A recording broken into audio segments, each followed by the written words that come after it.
అస్మద్గురుభ్యో నమః. మనకి చాలా స్తోత్రాలు శ్లోకాలు ఉన్నాయి. కానీ ఏ పనులకు ఏ స్తోత్రాలు పఠిస్తే బాగుంటుందో తెలిస్తే ఇంకా మన సమస్య నుంచి త్వరగా బయటపడే అవకాశం ఉంటుంది కదా.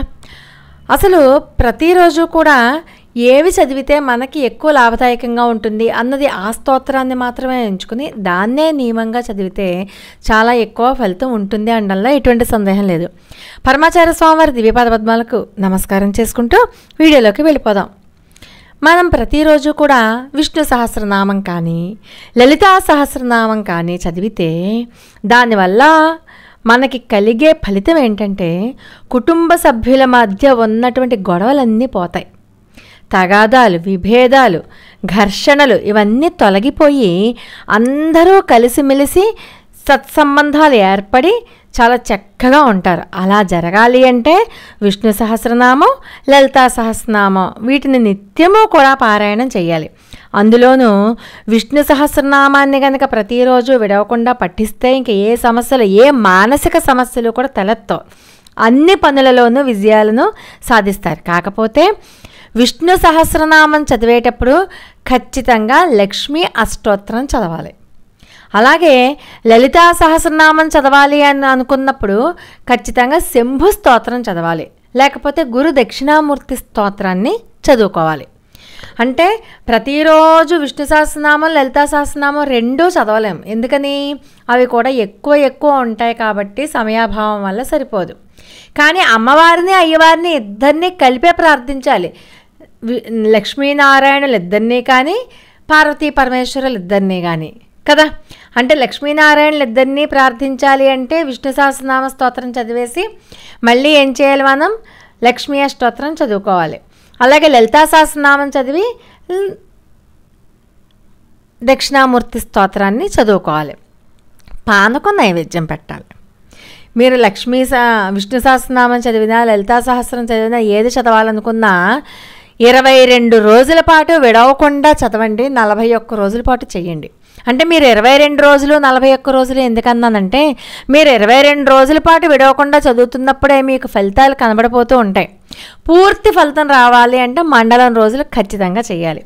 పానకం నైవేద్యం పెట్టడం మాత్రం మర్చిపోకండి. ఇక కనకధార స్తోత్రం. ఈ కనకధార స్తోత్రాన్ని ప్రతిరోజు చదివితే మనం ఏదైతే వ్యాపారం చేయాలి అని అనుకుంటున్నామో, ఏ వ్యాపారం అయితే చేస్తున్నామో ఆ వ్యాపారంలో మంచి అభివృద్ధి లభించడంతో పాటుగా నూతనంగా ఏదైనా కొత్త వ్యాపారాలు ఏమన్నా పెట్టుకుంటే ఆ వ్యాపారంలో కూడా మంచి విజయాలు సాధిస్తారు అనడంలో ఎటువంటి సందేహము లేదు. కాబట్టి కనకధార స్తోత్రం చదవడం చాలా మంచిది. అంతే కదా, ఆర్థికపరమైనటువంటి బాధలు ఏమైనా ఉన్నా కూడా కనకధార స్తోత్ర పారాయణం వల్ల అవన్నీ పోతాయి. 3 సార్లు, మినిమం 3 సార్లు, రోజుకి 3 సార్లు మాత్రమే. అందులోనూ ఆ రోజుకి 3 సార్లు చదివే వీలు లేని వాళ్ళు కనీసం శుక్రవారం నాడు 3 సార్లు చదవండి. ప్రతిరోజు ఒకసారి చదవండి. కనకధార స్తోత్రం గురించి మనకి మహాస్వామి వారు కూడా ఎన్నో రకాలుగా చెప్పారు. అలాగే సూర్యాష్టకం, ఆదిత్య హృదయం, ఈ రెండు కూడా మనకి అనారోగ్యంగా ఉన్నాం, మనకి చెప్పుకోలేని బాధలు ఉన్నాయి, తలనొప్పో, కాళ్ళ నొప్పో, కడుపు నొప్పో, ఏదో ఒకటి బాధలు ఉన్నాయి. అలాంటి వాళ్ళు కనుక ప్రతిరోజు కూడా ఆదిత్య హృదయాన్ని 3 సార్లు కనుక పారాయణం చేసినట్లయితే అన్ని రకాలైనటువంటి అనారోగ్యాలు పోతాయి. అంతేకాదు, మనకి ఏ వైద్యం చేయించుకోవాలి, సరైన వైద్యుడి దగ్గరికి తీసుకెళ్లే దిశానిర్దేశం కూడా ఆదిత్య హృదయం చేస్తుంది. అలాగే సూర్యాష్టకం అంటే సూర్య ధ్యానం కనుక చేస్తే ఉద్యోగాలు చేస్తున్న వారికి మంచి పురోభివృద్ధి లభిస్తుంది. ఉద్యోగాలు లేని వారికి మంచి అవకాశాలు వస్తాయి. అవకాశాలతో పాటుగా ఫలితాలు కూడా లభిస్తాయి. ఇక లక్ష్మీ అష్టోత్తర శతనామావళి. ఇందాక మనం చెప్పుకున్నాం కదా, విష్ణు సహస్రనామం చదివేటప్పుడు లక్ష్మీ అష్టోత్తరం చదవాలి అని. ఆ రెండు కలిపి చదివేస్తాం కాబట్టి లక్ష్మీ అష్టోత్తరం చదువుతూ విష్ణు సహస్రనామ పారాయణం చేస్తే పిల్లలకు మంచి సద్గుణాలతో కలిగిన వారు వివాహ సంబంధాలు వస్తాయన్నమాట. అంటే మంచి వివాహం జరుగుతుంది, మంచి సంబంధాలు దొరుకుతాయి. అలాగే పెళ్లి పనులు కూడా ఎటువంటి ఆటంకాలు లేకుండా సక్రమంగా జరుగుతాయి అని చెప్తోంది శాస్త్రం. ఇక నవగ్రహ స్తోత్రం. నవగ్రహ స్తోత్రాన్ని ప్రతిరోజు ఒక్కసారి చాలు చదువుకుంటే రుణబాధల నుంచి ఇబ్బందులు పడుతున్నవారు తక్షణమే వాటి నుంచి విముక్తి పొందుతారు. అంతేకాకుండా ధనానికి సంబంధించినటువంటి ఎటువంటి ఇబ్బందులు తలెత్తవు. చిన్న చిన్న ప్రమాదాలు జరుగుతూ ఉంటాయి. బ్రేక్ ఫెయిల్ అవ్వడమనో, ఉన్నట్టుండి బండి మించి దెబ్బలేం తగలకపోయినా చిన్న చిన్న ప్రమాదాలు జరుగుతాయి కదా, అటువంటి ప్రమాదాల నుంచి కూడా బయటపడవచ్చు. ఇక విద్యార్థులు మంచి విద్యను పొందడానికి, చదువులో ఏకాగ్రత పెంచుకోవడానికి, మంచి మార్కులు తెచ్చుకోవడానికి, ధారణ శక్తి, జ్ఞాపక శక్తి పెంచుకోవడానికి, పరీక్షలలో మనం ఏం చదివామో అదే ఆ సమయానికి గుర్తొచ్చి చక్కగా పరీక్ష రాయడానికి వీలుగా హయగ్రీవ స్తోత్రం కానీ, సరస్వతీదేవి యొక్క 12 నామస్తోత్రం కానీ అవి పఠించాలి. అంటే హయగ్రీవ స్తోత్రము, సరస్వతి 12 నామాలను ప్రతిరోజు కనుక పఠించినట్లయితే ఇప్పుడు మనం చెప్పుకున్నవన్నీ కూడా కలుగుతాయి. చదువు ఎటువంటి ఆకటంకం లేకుండా సాగిపోతుంది. ఇక సంతానం లేనివారు ప్రతిరోజు కూడా గోపాల స్తోత్రాన్ని, సంతాన గోపాల స్తోత్రం అని చెప్పి ఉంటుంది. ఆ గోపాల స్తోత్రాన్ని పఠిస్తే మంచి ఫలితం లభిస్తుంది. అంతేకాదు, ఇంతకుముందు మనం ఒక వీడియోలో గర్భరక్షాంబికా స్తోత్రం చదువుకున్నాం. అదేంటి, గర్భం ధరించాక చదువుకునేది. అది కాకుండా లలితా పారాయణం గురించి మనం చెప్పుకుందాం.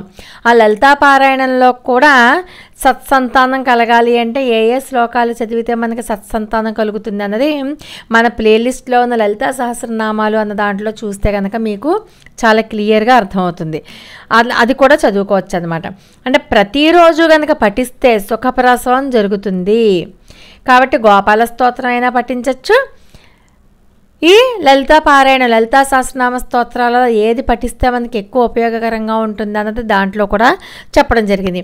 ఈ గోపాల స్తోత్రాన్ని ప్రతిరోజు పఠిస్తూ భాగవతంలో అంటే దశమ స్కందంలో శ్రీకృష్ణ లీలలు కనుక చదువుకున్నట్లయితే ప్రసవం సుఖంగా అవుతుంది. మంచి లక్షణాలు ఉన్నటువంటి పిల్లలు పుడతారు. అలాగే భయాందోళనలు కలుగుతున్నా, యాక్సిడెంట్లు అవుతున్నా, ఏ పని కూడా జరగట్లేదు అనుకున్నప్పుడు పని జరగాలన్నా అంటే సకల కార్యసిద్ధికి కూడా మనం హనుమాన్ చాలీసా చదువుకోవాలి. హనుమాన్ చాలీసా రోజుకి 3 సార్లు చొప్పున కానీ, లేకపోతే రోజు కూడా 5 సార్లు చొప్పున 22 రోజుల పాటు కానీ హనుమాన్ చాలీసా చదువుకుంటే అన్ని రకాల భయాల నుంచి దూరం అయిపోతాం. అలాగే శనిగ్రహ పీడితులు కూడా, అంటే ఏళ్ళనాటి శని, అష్టమ శని ఇలాంటివన్నీ జరుగుతూ ఉన్నప్పుడు కూడా హనుమాన్ చాలీసా చదువుకుంటే చాలా ప్రభావవంతంగా ఉంటుంది. అలాగే గురుబలం తక్కువగా ఉన్నప్పుడు ఖచ్చితంగా దక్షిణామూర్తి స్తోత్రాన్ని నిత్యము కూడా చదువుకుంటే గురుబలం పెరుగుతుంది మనకి.